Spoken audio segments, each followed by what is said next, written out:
Father, you remind us that our life is short, it is fleeting. It is like a vapor, here for a moment and gone. And you call us, Lord, to live our life in a way that honors you, to enjoy it. So we ask, would you give us ears to hear what you would like to remind us of this morning? May you open our hearts to receive your word, and may you give me clarity to share your words of life. Amen.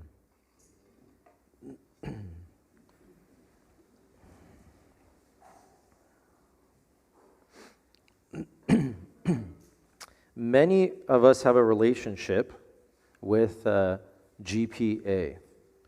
Now, GPA is not GPA, short for grandpa. GPA is grade point average. And some of us might have had an excellent relationship with our GPA. Others of us an average one, and some of us really not great at all, lacking, as parents maybe would say. My GPA in high school was, going into college, was 3.5. It wasn't really amazing, but it admitted me to Cal State University East Bay back in the years in history, 2007. The goal was to ultimately get a bachelor's degree so that I would be able to go to seminary. I didn't really care about what I got my bachelor's degree in. All I needed was a bachelor's so that I could be able to apply to seminary and do that which God had called me to do, which was ministering and serving. And so when I got to college, I had this notion like, who cares about grades? Who cares about studying? I'm just here. I'm 17 years old, and all I just want to do is change the world for Jesus. Newly saved, I had a passion to see many people come to Christ. The Bay Area changed. In the Bay Area, the nucleus of California, and California, what drives a lot of the U.S. Well, about 15 months later, I was applying to a nursing program and couldn't even apply because my GPA was under 3.0. And then 2 years later, in the summer of 2009, it was a very pivotal moment in my life where I was breaking my head in August for 2 days trying to figure out what degree should I now go into, having done some of the prerequisites, something that would not take too long because I was not fond of school. And after researching things, I realized, well, business is not going to set me too far back. So I transitioned to business, and 2.5 years later, I graduated with a bachelor's degree in business. But I did so by the skin of my teeth. And what I mean by that is when I was applying to seminary in the fall of 2014, I needed to have a 2.75 GPA to apply to the Master's of Divinity program at Cornerstone Bible College and Seminary. Well, I had a 2.758. So by 0.008, I was able to advance to apply to a master's program and get a degree. GPAs really tell us how we're doing overall in classes. It's kind of what we test to know how much work we need to put into school, how we're doing in our education, and see where we need to improve. And by the way, if you were worrying, if I had a 2.75 GPA in college, what did I get in seminary? I can proudly say it was a 3.8, okay? So this morning, talking about GPAs, I want to ask you, what is your EPA? Your EPA, and what I mean by EPA, what is your enjoyment point average? Something that we should probably be testing more frequently in our life, assessing how much are we really enjoying our life. Some of us live life with zero cares in this world. Our spouse takes care of much in our life. Others of us live in anxiety about the economy, concerned about being laid off, worried that we might lose our home, being upset about gas prices, discontent with spousal relationships, constant unmet expectations, anxious maybe about our health. Is the cancer going to return? Well, still others of you are saying, well, I will enjoy life when I'm more stable. I have a better salary, better health, when I can only then travel when my kids grow up or out of diapers, when I have more time, when I have enough saved up so I can make at least $50,000 a year from my investments. Well, the teacher, the preacher, who is thought to be Solomon in the book that we've been studying, is going to tell us something this morning. It's a very simple command, and he's going to give us 2 reasons why we should obey it. And the command we find in verse 9 of chapter 9, and it says this: enjoy life. Enjoy life. It's a very not typical command that we hear as believers when we read the Bible. Oftentimes we hear obey God, serve God, love your wife and kids, deny yourself, take up your cross and follow me. Don't love the things of the world or the world itself. But here we have a command saying enjoy life. Now up to this point, 4 times, Solomon has told us that there is nothing better than to eat, drink, and enjoy the toil of hands, which is a gift of God. But this is the very first time that Solomon is actually commanding his listeners and saying, enjoy life. Now, sometimes the command of enjoying life rubs us the wrong way, especially when we come from contexts that are legalistic or fundamentalist. The underlying notion is we need to be serving God. We need to not be getting entangled with the fleeting things of this world. We need to make disciples and wait for the Lord to come back. Now, all of those things are correct and proper in their place, but what happens at times is the pendulum swings too much one way of that kind of attitude and too little on the other side of what Solomon is calling us to in enjoying life. There's so much focus on serving, there's very little focus on resting. And so even as we've been studying Ecclesiastes, you've been listening to the preacher.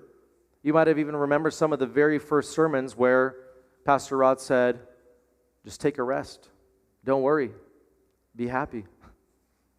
And you might be thinking thoughts in your mind like, well, I don't see Jesus enjoying life. This doesn't really sound as biblical when I read the New Testament. And how can I really do this with all of my responsibilities? Well, the preacher was asking that exact same question, and that's why in the very beginning of our chapter, he says this, but all this I lay to heart, examining it all.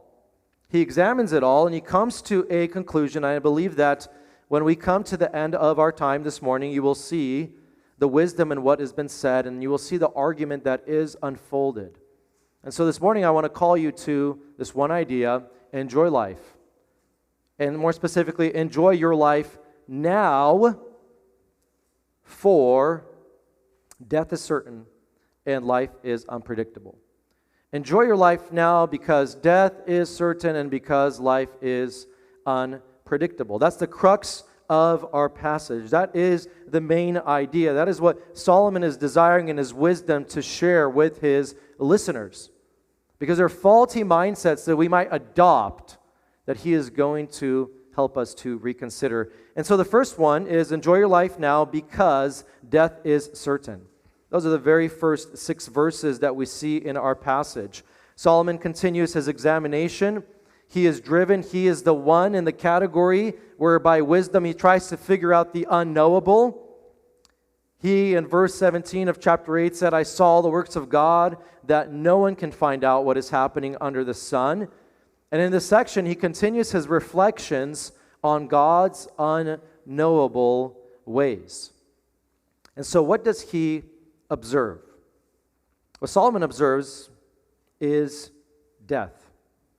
Solomon observes that death comes to all. The words fate, the words dead, die, Sheol, and the time of calamity are used and alluded to frequently in our 12 verses. Life under the sun is mentioned 4 times.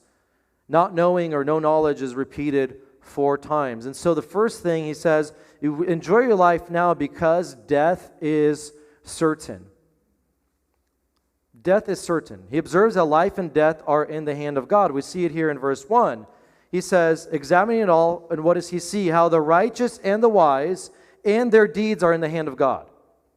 What does it mean that their deeds are in the hand of God? Both the righteous and the wise. It means that their life is in the hand of God. They don't know what's going to come, whether it is love or hate. Man does not know, but both are before him. In verse 2, we see here that it is the same for all.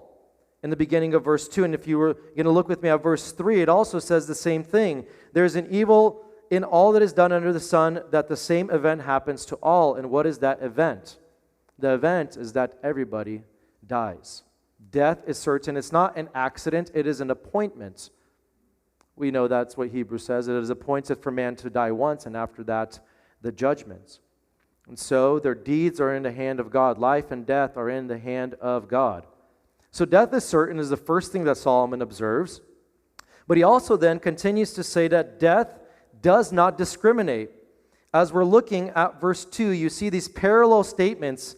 And as I'm reading, I want you to see it as well. He says the same event happens, and now he's going to give us a list, saying that death does not discriminate, and it is the great equalizer. It happens to all. First parallel statement, to the righteous and the wicked. Second one, to the good and to the evil. The third one, to the clean and the unclean. The fourth one, to him who sacrifices and him who does not sacrifice. The fifth one, the good one, and so the sinner. The sixth one, he who swears as he who shuns an oath. So everybody in this category is going to die. The question then might arise, well then, why should I live a godly life? Why should I live a godly life if everyone is going to die?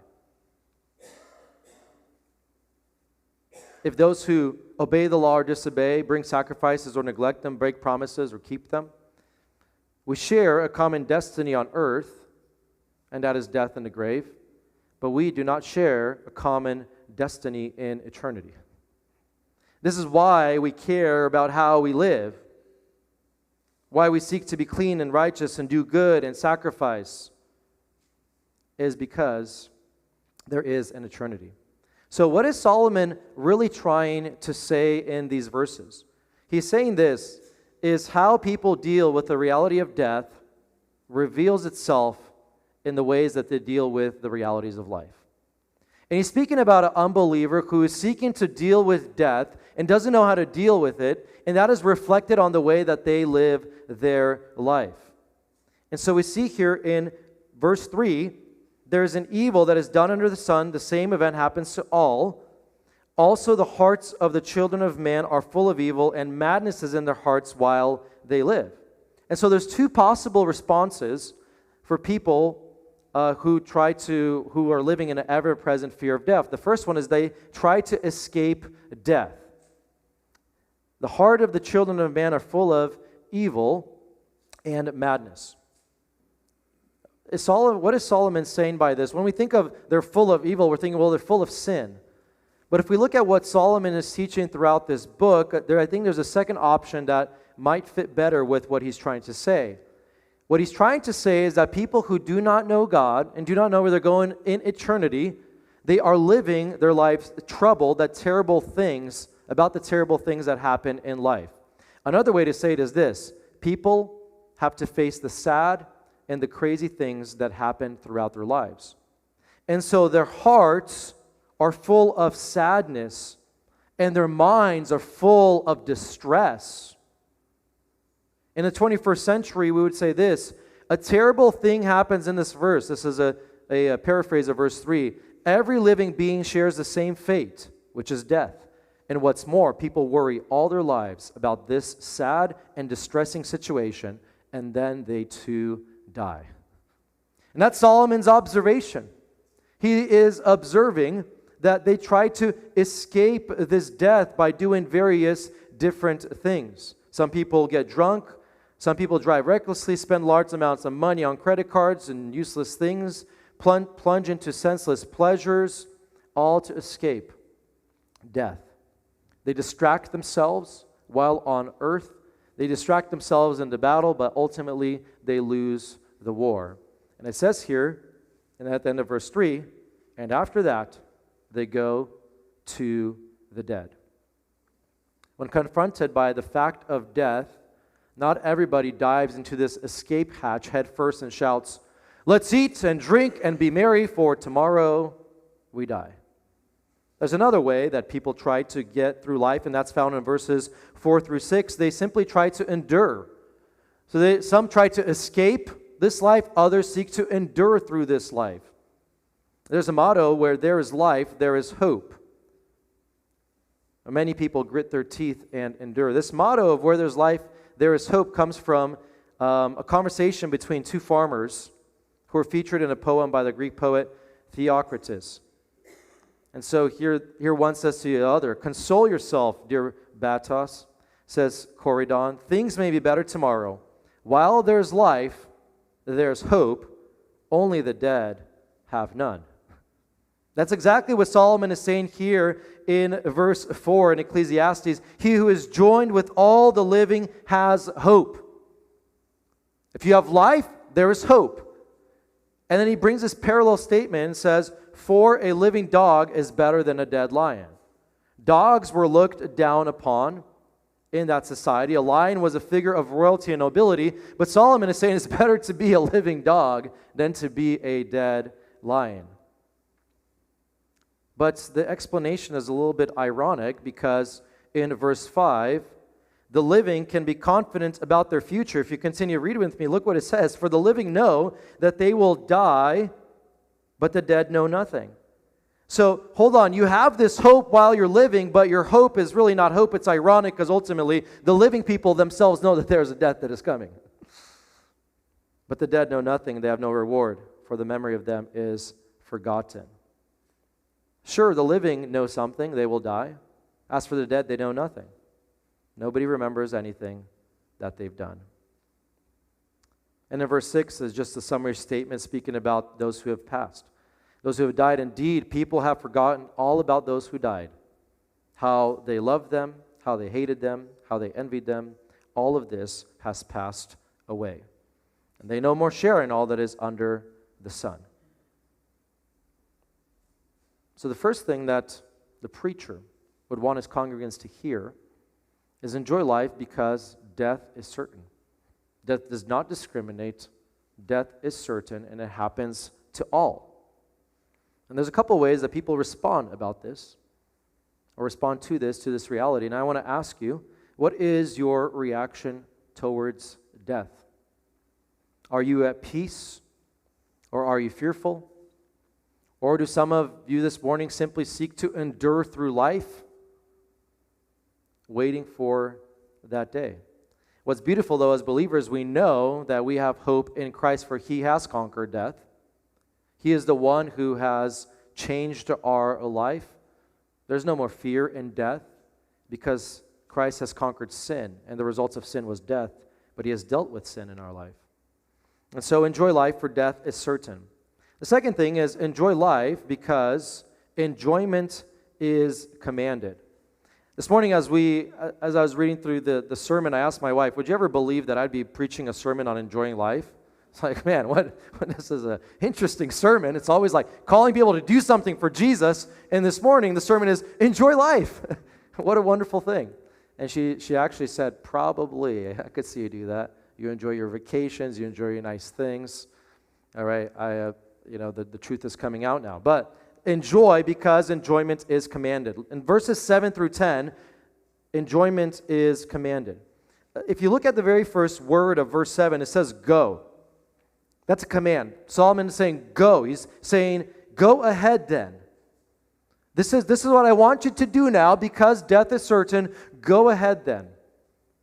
Prior to this, we already said that he said there's nothing better than to eat, drink, and enjoy the work of your hands. And this time he's actually commanding. He's not saying that you have an option in this. He's saying go and do this. And there's a reason why. Because there's a God who's behind it, who designed life in such a way that we should live it, but live it by enjoying it. This is the centerpiece of this text, commanding to enjoy life as much as possible. And we see three parallel statements. The first one is to eat your bread. The second one is drink your wine with a merry heart. And the third one in verse 9 is enjoy life with the wife whom you love. So eat your bread with enjoyment. Drink your wine with a merry heart. Enjoy life with the wife you love. Why are we commanded to do this? Naturally, I ask this question preaching through any text. This is a command. Well, what is the underlying thoughts that are going on in the author's mind? Why he's writing to his listeners to enjoy life? Are they not enjoying life? Are they begrudgingly going through it, getting up every day? Oh, it's 5 a.m. I got to go to work. Oh, I hear the kids already screaming. I didn't get to sleep in today. Oh, I got to go to work and put in my 8 hours. But not only that, it's a 1 hour commute there and a 1 hour commute back. Oh, and my friend called me to help him out in his backyard. Man, all these things. And not only that, there's the bills, the responsibilities, the emotions. all of these beliefs that I have that are limiting me. Why is he telling us to do this? What is the need to eat, drink, and enjoy life? Because too often we put meaning into things that are fleeting. We put energy and emotion into things that don't have lasting meaning or significance. Energy and emotion into things that don't have lasting meaning or significance. Places where we are seeking to find joy in. And Solomon has already told us what these categories are, and he said, it is all fleeting. It is all vanity. There's 4 of them that he's already mentioned. The first one is wealth. The stress and the toll that it takes on you. By the time you earn it, you're going to earn some money and have wealth, but you're too old now to even use it. And then Solomon says you pass on and they even forget about you. They don't care what you did. That's what happens when you put emotion and energy into acquiring and building wealth. It's all just going to pass and is going to go to the next person. When you focus on pleasure, living for vacations or the weekend party, the reality is that Monday always comes. Pleasure is only temporary. It's not going to satisfy you, and it is fleeting, like Moses realized when he was living in his penthouse in Egypt with Pharaoh, having everything before him, but he decided to suffer with his own people because he understood it was all fleeting. Things that we put our energy into, like status, buying certain cars or living in certain locations or sending our kids to certain schools. And remember in chapter 1, Solomon said, education is great, but it also is vanity. It also is fleeting. Career, putting time and energy into career, going to school from the year that you were 5 years old to 18 to then go and get your bachelor's and master's and your PhD and your double PhD, graduating at 35 with $300,000 of debt, finding something in your career.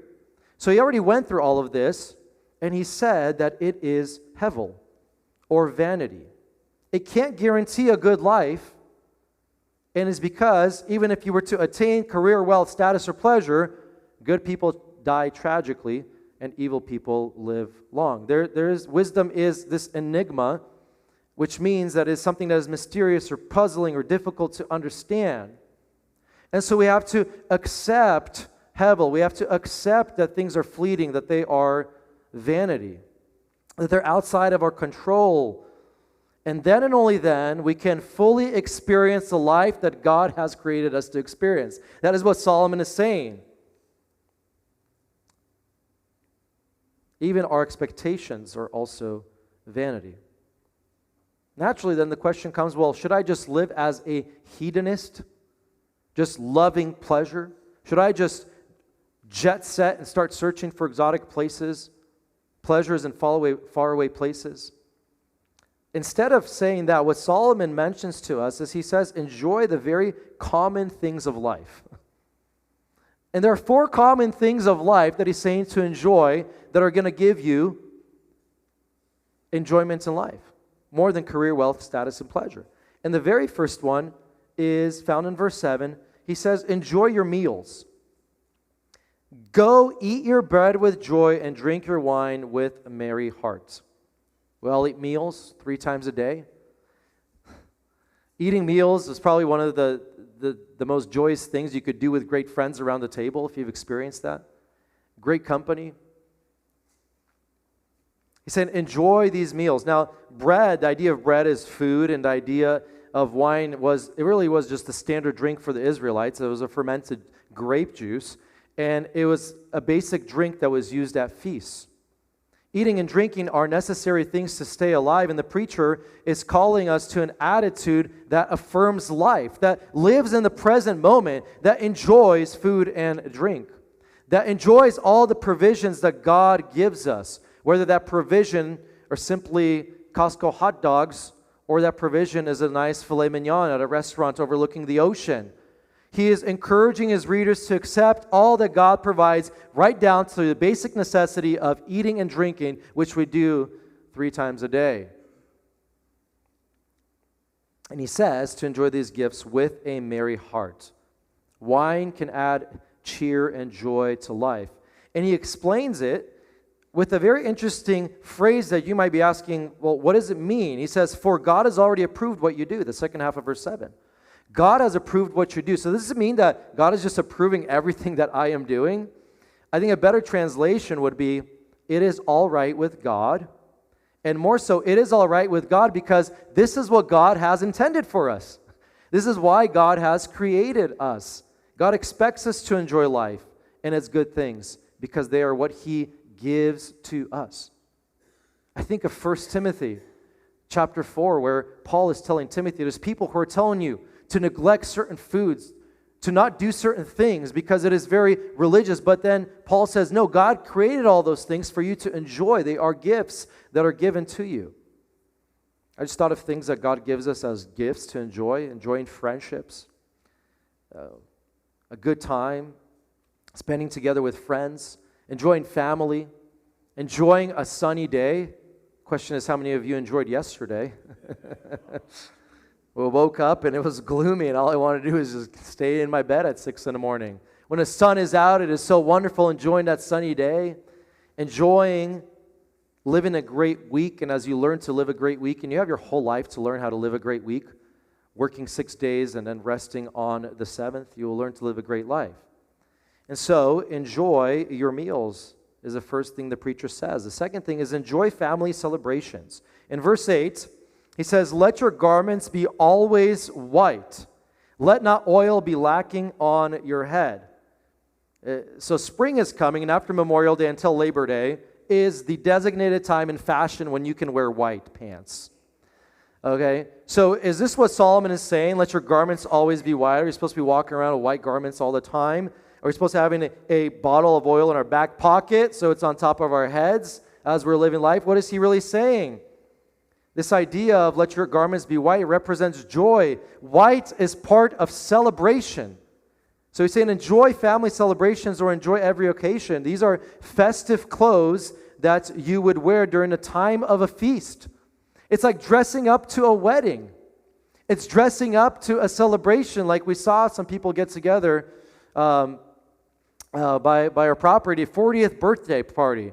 Just a bunch of cars, everyone's there celebrating. Observing and celebrating is this idea. Let your garments always be white. Let not oil be lacking on your head. Observing and celebrating small milestones like getting a raise, your kid's graduation, your anniversary, and paying off your debt. Those are all great reasons to celebrate. Celebrating. It's what people do in preparation for a festival, the oil coming down on their head. All this imagery, the wine, the food, the garments, the oil, it's all imageries of celebrating life. You know, you might ask him, well, who are the people who are doing this? Who are people who celebrate and enjoy life to this extent? And you might think of a group of people that the Lord had chosen back in the Old Testament, the father of the Jewish people, Abraham himself. And if you look at all of the feasts that God has given to His people, there is a lot of celebration going on. We think we celebrate well when we get together for a 4-hour birthday party. Sometimes these celebrations will be 7 days long, 10 days long. Why do you think they ran out of wine at the feast with Jesus in John chapter 3? And then his mom comes to him saying, hey, we're out of wine. They're celebrating for multiple days. They're enjoying life. Oil's not lacking on their head. They're wearing white garments. They're enjoying life. And think of these feasts. I always say the Israelites were partying pretty often. And we should sometimes adopt that and study a little bit more of the Old Testament. In the spring feast, they had the Passover. They had the unleavened bread, the first fruits, the Pentecost. The fall feast, they had the Feast of the Atonement. And then they also had the Tabernacles or Feast of the Booths. And this happens around the time of September, October, and we as a family started celebrating a couple of these, not because we're Jewish, but just because we want to pause and reflect. What do these feasts do?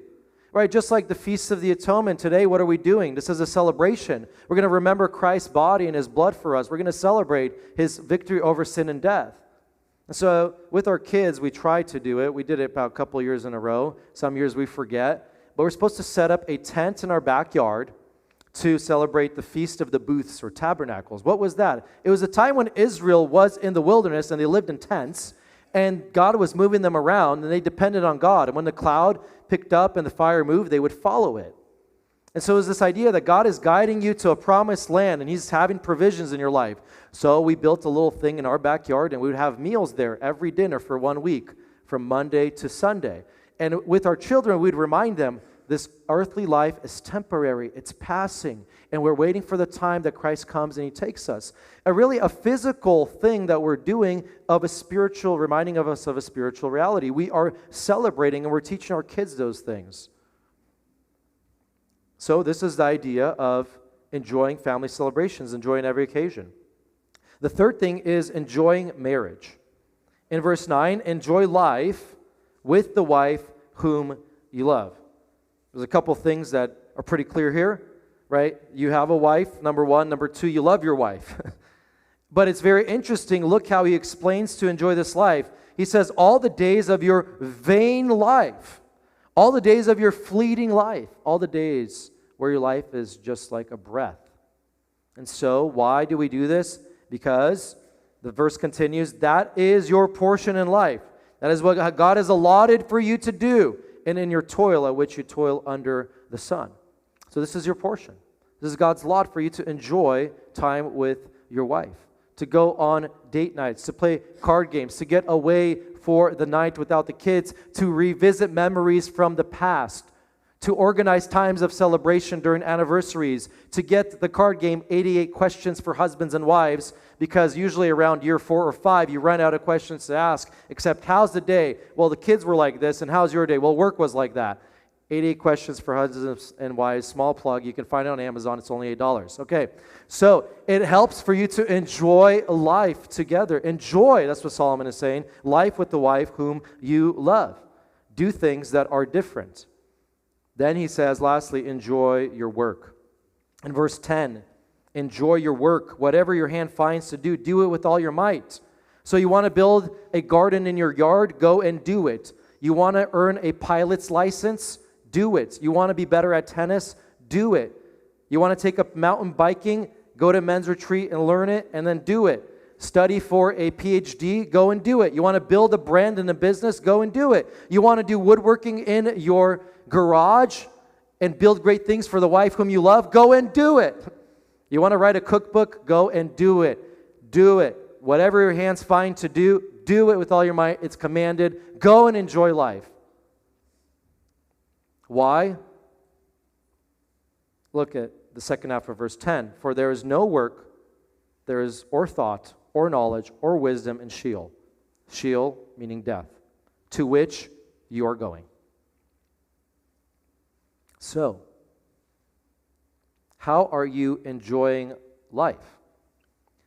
What is your EPA so far, your enjoyment point average? Have you paused to reflect on the brevity of life because it is fleeting? Or are you putting off enjoying life for a later date? And one of the other things is this very simple question. Do you have enjoyment built into your daily and your weekly cadence? Your daily and your weekly rhythms. Do you enjoy life like once a month, or is that a daily thing where you have a time to enjoy life, a weekly time to enjoy life, a monthly time to enjoy life? If you ask the question, well, why do we have days, morning and evening, weeks, 7 days, months, and then years? You can ask the Lord because He created it in Genesis 1 and 2. And He said, these are the normal rhythms of life. And so, go to the park on hot days. Play card games, go on a date night, do a scavenger hunt for the kids, turn on a great documentary and immerse yourself in it, enjoy life.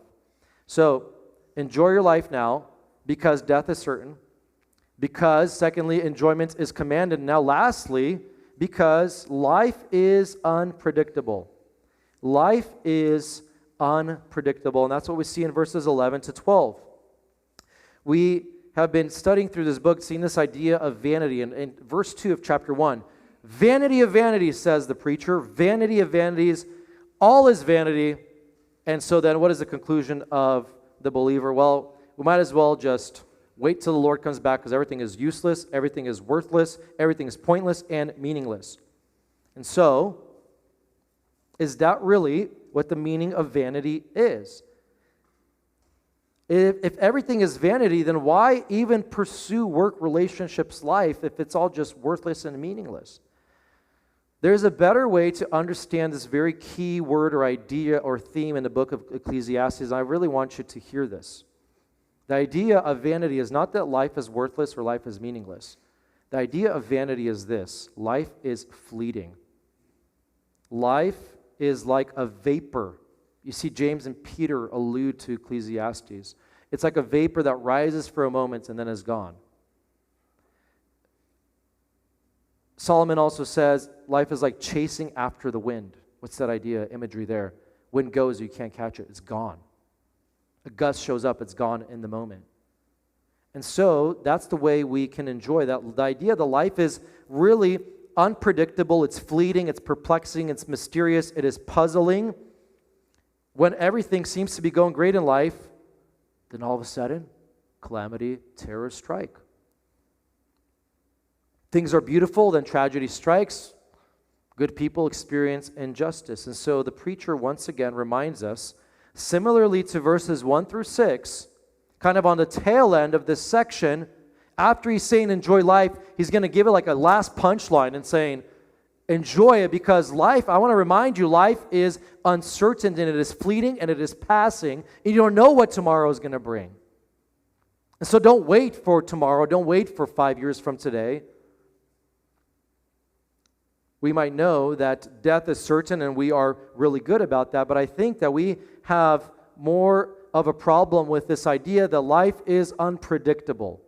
How many of us wake up in the morning saying, I don't know what this day is going to hold? Yeah, you do. You look at your calendar. I don't know what this week is going to hold. Yeah, you planned it out. I don't know what's going to happen in 6 months. You've already created your schedule to a certain degree, and I think we think it is far from us because we live in a very flourishing economy. We don't see money depreciating as quickly as in other countries. Our government has checks and balances, although we might not always agree with them or how they work. We plan out what career we're going to have, and then we pray for our yearly bread, making sure our salary is good.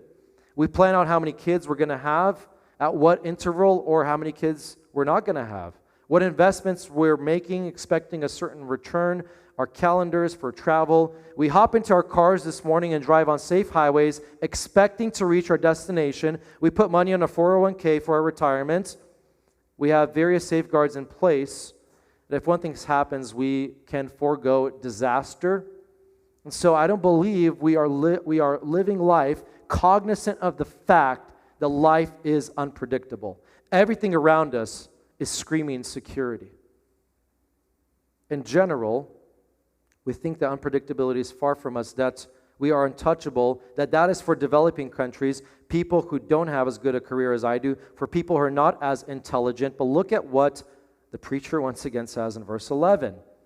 He says, look at the unexpected outcome. And he gives us parallel statements.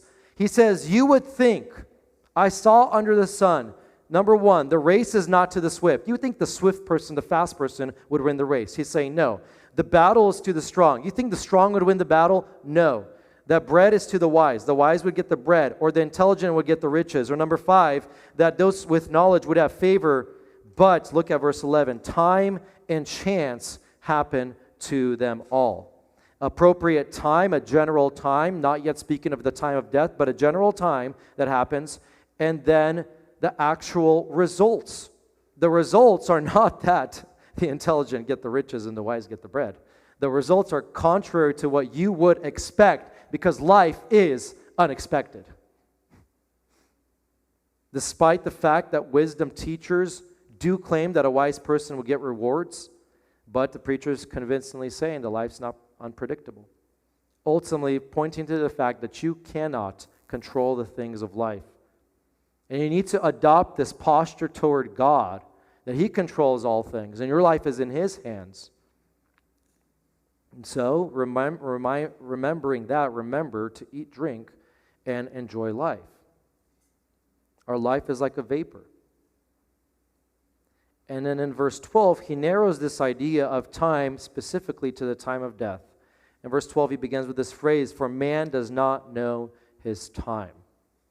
It's unexpected. He explains it with two illustrations. The first one, like fish that are taken in an evil net. Fish that are taken into a net. Fish are not floating around thinking, oh, I want to be caught today. I don't even think if fish can think. And then birds that are caught into a snare. Fish in a net, birds in a snare, and just like that, he says, so the children of man are ensnared at an evil time, at the time of death, when it suddenly falls upon them. If we were to restate this, it would sound like this. Also, a person has no idea when the moment of death will come. Nobody can know when they will die, just like fish suddenly trapped in a net. You know, there's this saying that goes in life when we try to plan, and you might have heard it, is that when you are young, you have health and time, but you don't have money. When you get older, you have money and health, but no time. Well, you have kids running around and teenagers to deal with. And then when you are ready to retire and you're empty nesters, you hopefully have time and money if you invested well. But all of a sudden, there's one thing you don't have. You don't have health.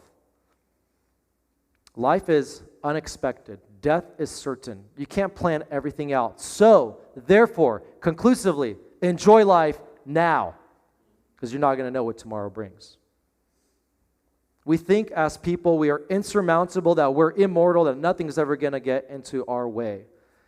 Overly trusting in our capacities and our abilities as people. And recently, when I was sick in the last month, I started watching some cave diving accidents and experienced hiker accidents. And wow, the one thing that was common among everybody was that they trusted in themselves more than the elements that were around them. They thought they were insurmountable. They thought that they would not be the ones to get stuck this time. They went to places where they shouldn't have gone because they trusted too much in themselves. And that is the reality of us as humans, is that we think higher of ourselves than we should. We think we're stronger, smarter. And Solomon is saying, wherever category you're in, remember this, life's unpredictable. You don't know what's going to happen. And so I want to ask you genuinely, as we're coming to a close, are you trusting in the Lord? Have you submitted to the fact that no matter how hard you try, the outcome might not be as expected? Have you submitted to that reality and that fact? The beautiful thing is that we have a loving Father who is sovereign, who knows what is good for us. And this week I came across a song called All Things by Sovereign Grace Music. I think it was released in this last month, and the lyrics actually fit well with the theme this morning. And so the author writes, though the enemy is mighty and 1,000 fall beside me, you defend me.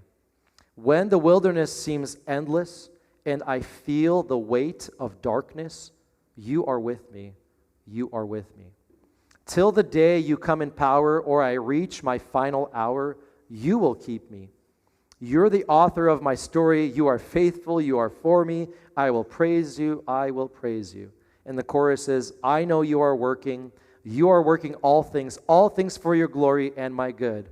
Lord, you will accomplish everything you promised, all things for your glory and my good.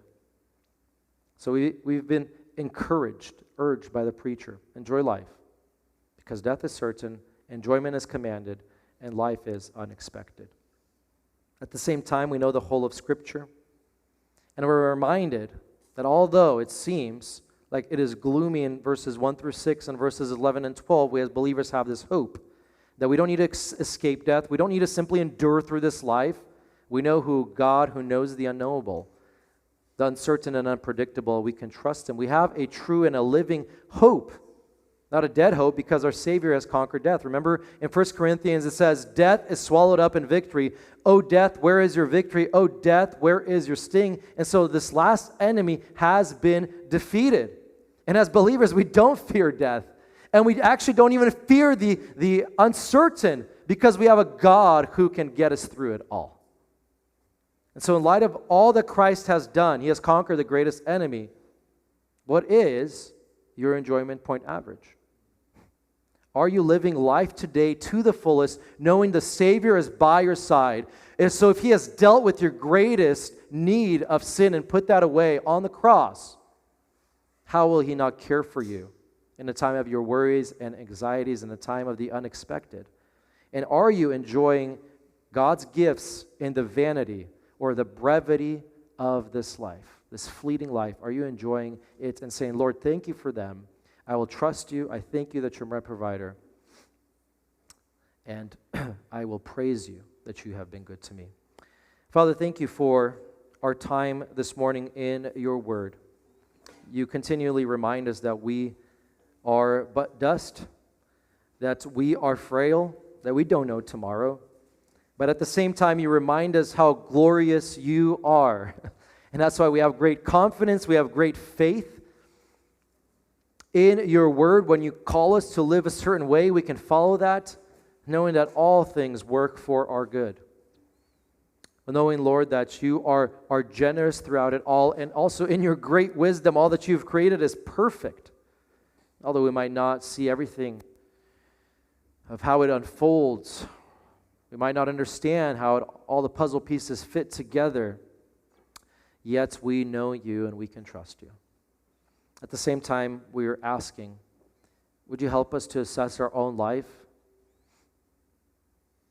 and to help us, Lord, to enjoy the things you have given us, the common things of life, friendships, relationships, the church, eating and drinking, time of relaxation, to assess how we're doing in these areas? Or are we striving towards something, a day in the future, a time that's going to come when we can? Help us to see that these are already gifts you've given us and enjoy them now. Amen.